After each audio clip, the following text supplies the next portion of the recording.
Assalamualaikum warahmatullahi wabarakatuh. Kami dari kelas Penologi Viktimologi kelas A dengan dosen Bapak Yaris. Di sini kami akan menjelaskan tentang sistem peradilan pidana Indonesia dilihat dari perspektif viktimologi. Sebelumnya perkenalkan, nama saya Rangga Aprianto Saputra dengan NIM akhir 373 dan rekan saya Bayu Tri Hidayat dengan NIM akhir 398. Baik. Langsung saja ya, mungkin kita langsung membahas mengenai sistem peradilan pidana di Indonesia. Nah, yang pertama bisa dijelaskan terlebih dahulu mengenai peradilan pidana. Kalau setahu saya kemarin sudah baca-baca sebelum kita berdiskusi kali ini, peradilan pidana dapat dijadikan sebagai suatu proses bekerja beberapa lembaga penegak hukum di Indonesia. Mekanisme peradilan pidana tersebut meliputi aktivitas yang bertahap dimulai dari penyidikan, penuntutan, pemeriksaan di sidang pengadilan, dan tidak lupa pelaksanaan putusan hakim yang dilakukan oleh lembaga pemasyarakatan.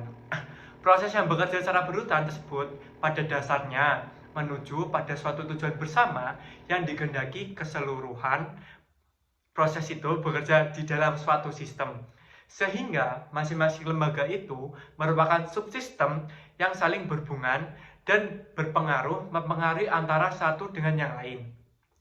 Dalam sistem peradilan pidana tersebut bekerja komponen-komponen fungsi atau subsistem yang masing-masing harus berhubungan dan bekerjasama, dan ada berbagai komponen dalam sistem peradilan pidana secara umum, antara lain kepolisian, kejaksaan, pengadilan, dan lembaga kemasyarakatan.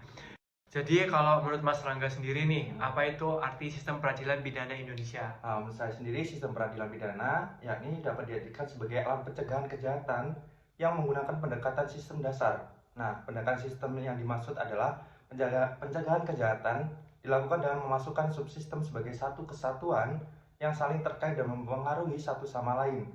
Nah, sebagai penggeraknya yakni ada polisi, kejaksaan, pengadilan, dan pemasyarakatan merupakan subsistem dalam pendekatan sistem ini dan saling terkait dalam menjalankan tugas dan fungsinya. Nah, sistem peradilan pidana dapat didefinisikan sebagai penggunaan pendekatan sistem terhadap mekanisme penyelenggaraan peradilan pidana, dan peradilan pidana ini sebagai suatu sistem yang merupakan hasil interaksi antara peraturan perundang-undangan, praktik administrasi, dan sikap atau perilaku sosial. Selanjutnya, tujuan sistem peradilan pidana ini saya mengambil dari Marjono Reksodiputro adalah untuk mencegah orang menjadi objek atau korban dalam menyelesaikan kejahatan yang sudah terjadi, sehingga orang merasa puas bahwa keadaan telah ditegakkan dan yang bersalah dihukum, dan untuk memastikan bahwa mereka yang telah melakukan kejahatan tidak mengulangi kejahatan serupa yang mereka lakukan. Jadi kurang lebih sistem peradilan pidana Indonesia ini adalah penegakan hukum di hukum pidana ya Mas Rangga ya. Betul. Jadi kayak proses peradilan hukum pidana yang ada di Indonesia yang melalui 4 lembaga tadi. Betul. Polisi, kejaksaan, pengadilan, dan masyarakat. Ya, lembaga permasyarakatan tersebut. Betul sekali. Jadi jika di Indonesia sendiri ini, jika tidak ada sistem peradilan pidana Indonesia, pasti sudah sangat kacau Mas Rangga.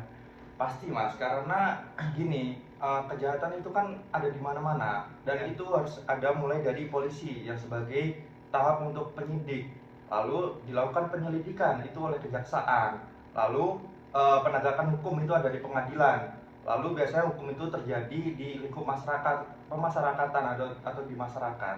Seperti itu. Iya. Saya sudah mulai paham tentang ini. Mari, kan ini kita dari perspektif viktimologi ya Mas Rangga. Ya. Boleh kita mau lanjut tentang pengertian viktimologi? Boleh banget. Jadi menurut saya sendiri nih, pengertian viktimologi itu jadi viktimologi itu berasal dari bahasa Yunani. Jadi victima yang berarti korban dan logos yang berarti ilmu. Terus secara terminologi, viktimologi berarti suatu studi yang mempelajari tentang korban, penyebab timbulnya korban, dan akibat-akibat penimbulan korban merupakan masalah manusia sebagai suatu kenyataan sosial. Korban dalam lingkup viktimologi tersebut memiliki arti yang sangat luas, hanya tidak terbatas pada individu yang secara nyata menderita kerugian, tetapi juga kelompok, korporasi, swasta maupun pemerintah. Sedangkan yang dimaksud dengan akibat penimbulan korban adalah sikap atau tindakan terhadap korban dan atau pihak pelaku serta mereka yang secara langsung atau tidak terlibat dalam terjadinya suatu kejahatan tersebut. Jadi, esensi kajian victimologi tersebut adalah terhadap korban adalah korban dari perbuatan orang yang bersifat menderita kepada orang lain atau lebih dikenal dengan perbuatan ilegal atau jahat. Jadi kayak victimologi itu mempelajari tentang korban kejahatan, Mas Rangga. Ini lebih untuk mengedepankan apa yang dialami oleh korban. Ya, itu benar. Oke. Mungkin saya juga sedikit mau menambahkan mengenai victimologi ya Mas Bayu. Menurut saya victimologi ini dapat diartikan suatu pengetahuan atau ilmiah studi yang mempelajari suatu victimisasi atau kriminal sebagai suatu permasalahan manusia yang merupakan suatu kenyataan sosial. Nah, perumusan ini membawa akibat perlunya suatu pemahaman, yakni yang pertama, ada sebagai suatu permasalahan manusia menurut proporsi yang sebenarnya secara dimensional. Yang kedua, sebagai suatu hasil interaksi akibat adanya suatu interrelasi antara fenomena yang ada dan saling mempengaruhi. Yang ketiga, sebagai tindakan seseorang, yakni individu yang dipengaruhi oleh unsur struktural sosial tertentu suatu masyarakat yang ada di lingkup tersebut.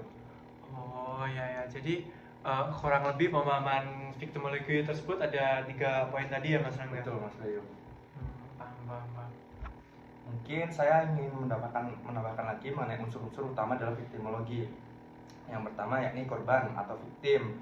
Ini mempelajari siapa korban itu, karakteristiknya serta melakukan suatu peristiwa kejahatan.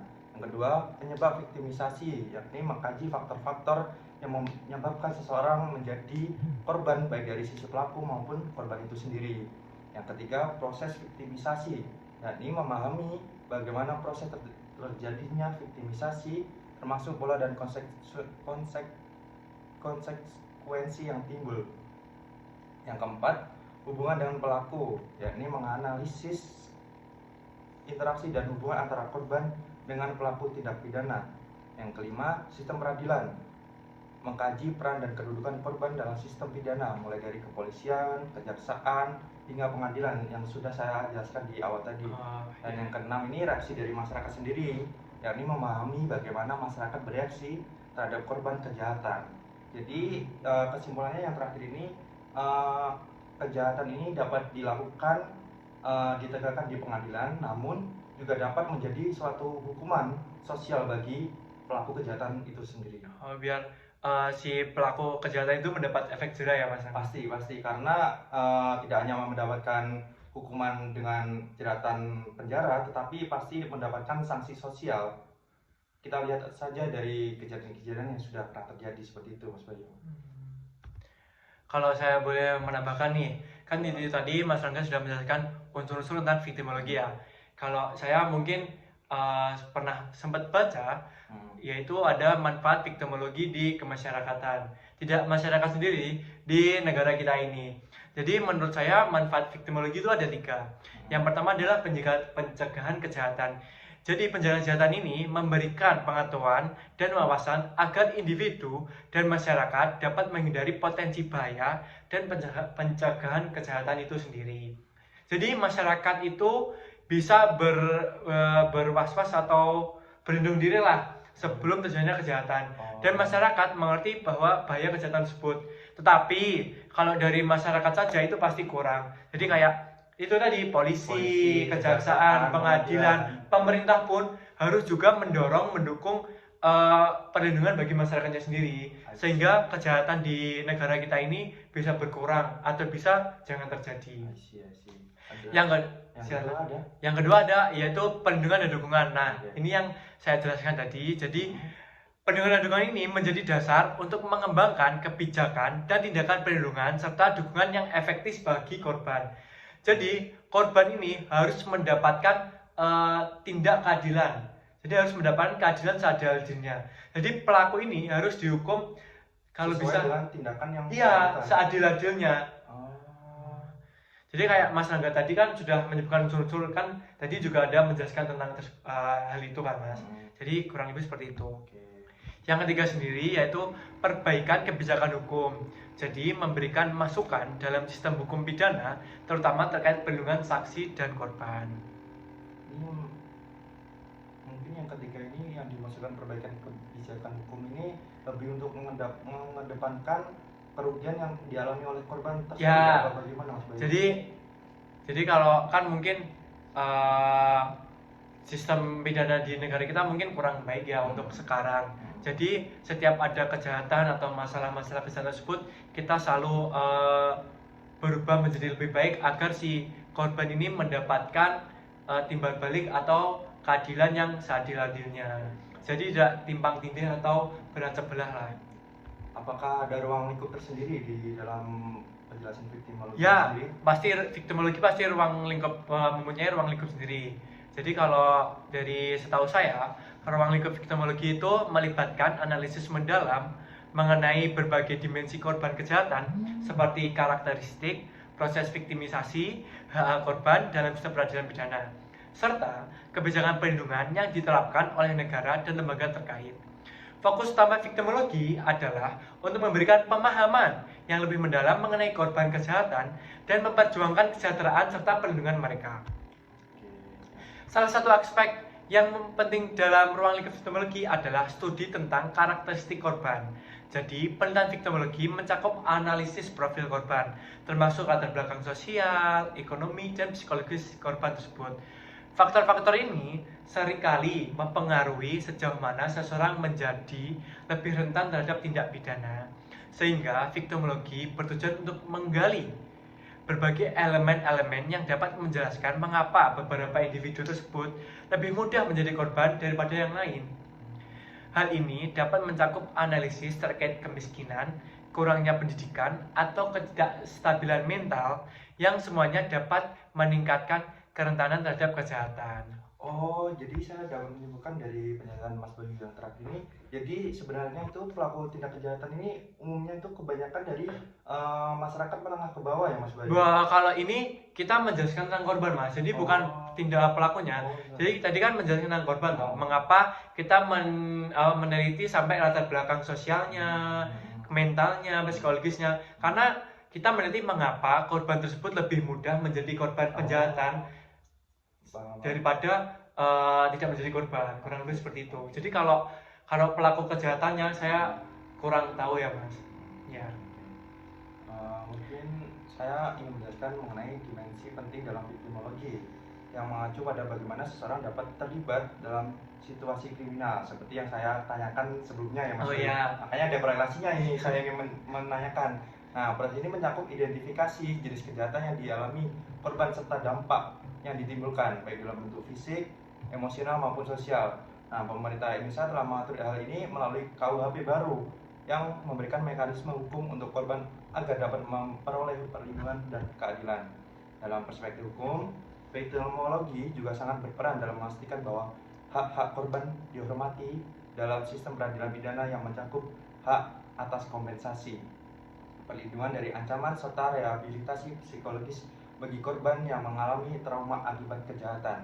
Nah, undang-undang yang mengatur ini yakni ada nomor 13 tahun 2006 yang telah diubah dengan Undang-Undang nomor 31 tahun 2014. Ini memberikan jaminan perlindungan hukum kepada korban kejahatan pasal 37 hingga pasal 41. Nah, dari undang-undang ini mengatur tentang hak-hak korban seperti hak untuk mendapatkan restitusi, rehabilitas, dan mendukung pemulihan mereka serta mengalami peristiwa kejahatan. Nah, kebijakan dari program perlindungan korban juga menjadi bagian dari ruang lingkup victimologi. Pemerintah dan lembaga terkait memiliki tanggung jawab yang sangat besar dalam menciptakan kebijakan yang mendukung pemulihan korban kejahatan. Dalam hal ini, UU 13 2006 berfungsi sebagai instrumen perlindungan hukum, memberikan landasan untuk pemberian bantuan medis, psikologis, dan hukum kepada korban.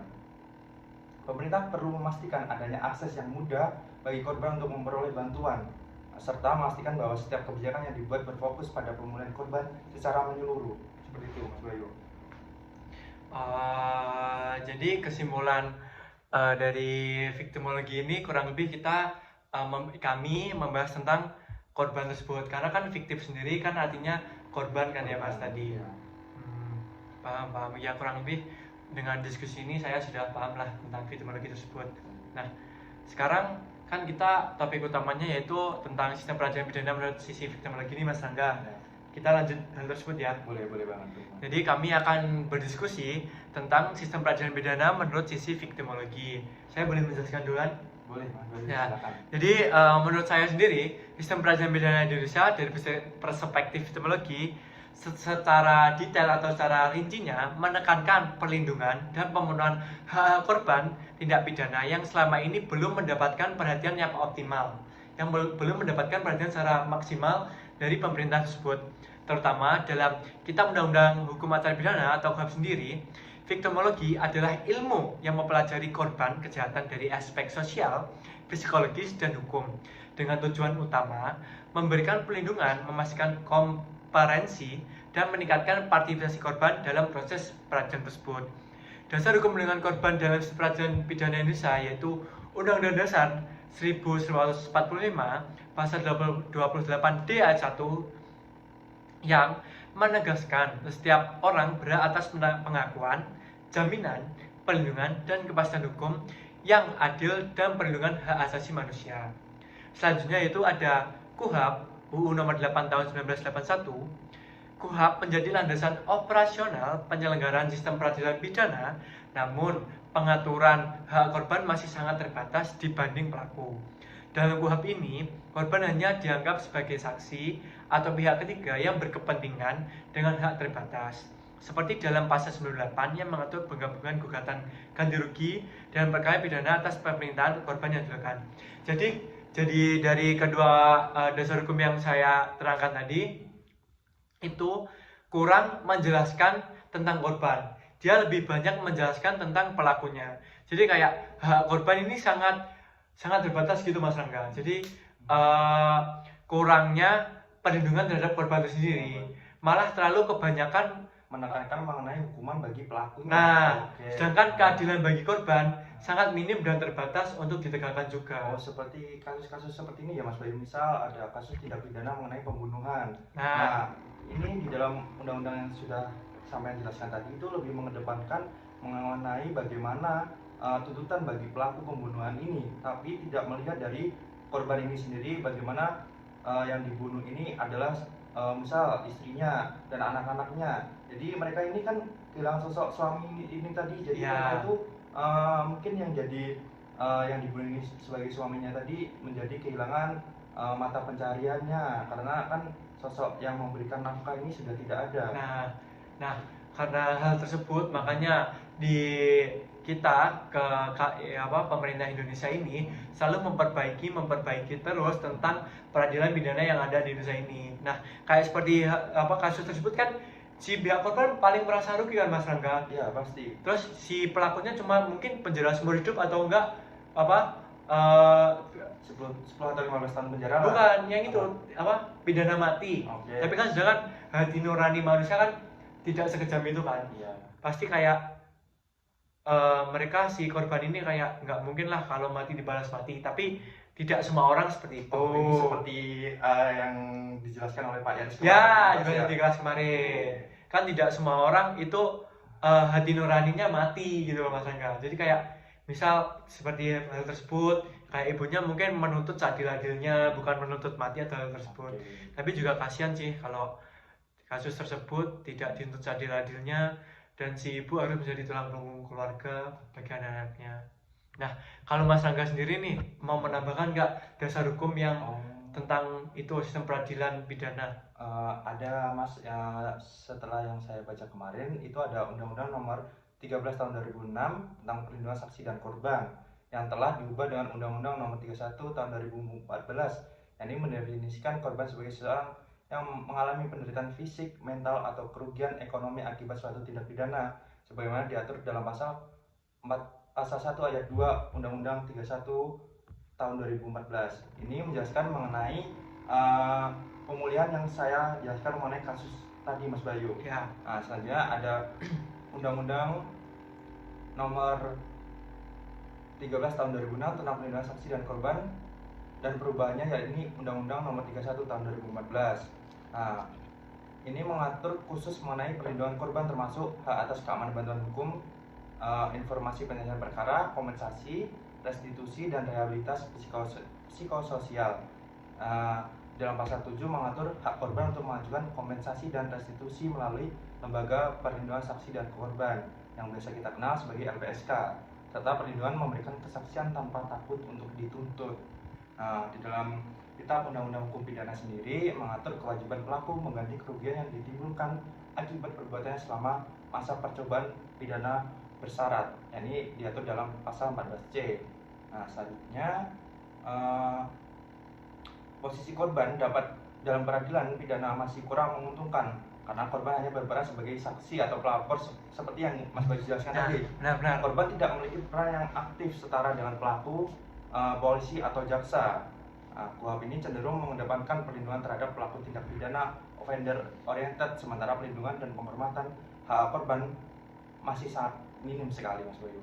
Mas Bayu mau benar. Jadi menurut saya itu hak korban yang di dalam KUHP tersebut hanya meliputi hak untuk mengajukan keberatan terhadap penghentian penyidikan, hak sebagai saksi, hak keluarga korban terhadap otopsi, dan hak tuntut ganti rugi yang juga terbatas. Nah, kan kalau seperti itu jadi kurang adil bagi pihak korban. Iya. Dan pihak pelakunya mungkin cuma dituntut, dipenjara, atau di apa. Jadi kayak pihak korban merasa sangat dirugikan, Mas Rangga. Jadi sudah misal kasus pembunuhan tadi, sudah kehilangan orang yang dicintai, masih belum mendapatkan keadilan seadil-adilnya, seperti pemasukan nafkah yang utama ini nggak ada, seperti itu. Jadi istri dan anaknya jadi kelimpungan seperti itu kan, Mas Bayu. Benar. Jadi harusnya ini pemerintah dan pengadilan ini harus melihat sisi ini ya, Mas Bayu. Iya, jadi pemerintah, pengadilan, polisi, pokok di dalam semua elemen ya, Mas Bayu. elemen di pengadilan tersebut harus melihat dari sisi tersebut. Tetapi di sisi lain hukum dan negara kita sudah mengikuti atau mengakui prinsip victim oriented justice melalui sebagai instrumen hukum internasional dan nasional yang sejalan dengan nilai-nilai Pancasila seperti prinsip pengayoman dan keseimbangan untuk semua pihak. Sejauh ini masih terdapat kesenjangan implementasi antara pengakuan hak korban dalam undang-undang dan realitas proses pengadilan di Indonesia. Jadi kalau saya nih boleh saran untuk sistem peradilan pidana di Indonesia dari perspektif victimologi ini. Boleh. Jadi perlindungan korban sendiri perlu diperkuat dengan revisi KUHP agar mengakomodasi prinsip victimologi yang lebih victim oriented bukan hanya offender oriented. Jadi sistem peradilan pidana idealnya bertransformasi menuju restoratif justice yang mengedepankan keadilan bagi korban, termasuk restitusi, kompensasi, dan dukungan psikososial. Ini jadi yang diutamakan ini mengenai restitusi, kompensasi, dan dukungan untuk psikososial korban itu sendiri ya, Mas? Ya, jadi kayak perlindungan korban sendiri lebih diperkuat lah, lebih diajukan tinggi. Jadi korban mendapatkan tindakan seadil-adilnya. Di luar dari tuntutan untuk pelaku itu sendiri ya, Mas? Oke, mungkin saya boleh menambahkan silakan sedikit.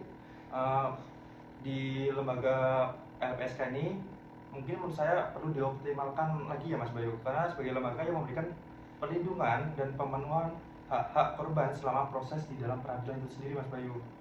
Mungkin misalnya hak korban dalam aspek prosedural dan substantif terus mendapatkan pengakuan yang setara untuk memperbaiki keseimbangan antara hak korban dan pelaku dalam sistem peradilan pidana ini sendiri, Mas Bayu. Ya, itu saja yang saya berikan sarannya, Mas. Ya, itu juga baguslah untuk menjunjung tinggi sistem peradilan pidana Indonesia dari perspektif teknologi. Ya, kalau dari harapan saya ya untuk negara kita ini, semoga saran-saran dari kita tadi, kami tadi tersebut, kalau bisa didengarkan atau diterapkan, alhamdulillah. Jadi dari korban sendiri tidak merasa dirugikan, dari pelaku juga tidak dari pelaku juga menganggap itu merupakan tindakan seadil-adilnya. Kalau menurut Mas Randa ini? Karena gini, Mas Bayu, karena memang mungkin saran dan implementasi dari kami ini tadi mungkin memang diperlukan karena kasus-kasus seperti ini tuh di dalam Indonesia, kasus terutama di Indonesia ini, karena dari dulu ini pihak korban ini belum mendapatkan keadilan sepenuhnya kan Mas Bayu. Karena ya itu tadi kadang masyarakat ataupun dari pihak pemerintah atau pengadilan ini sendiri itu lebih mengedepankan mengenai hukuman atau sanksi bagi pelaku pelakunya sendiri. ya. Jadi kadang itu terlalu menyaminkan bagi Jadi korban itu sendiri Mas nah Bayu. benar itu Mas. Oke, mungkin itu sajalah yang Ya mungkin bisa saya sampaikan di dalam diskusi ini Mas Bayu. ya mungkin itu akhir dari diskusi kami pada kesempatan kali ini. Bila salah kata dari kami mohon dimaafkan. Wassalamualaikum warahmatullahi wabarakatuh. Bye guys. Bye.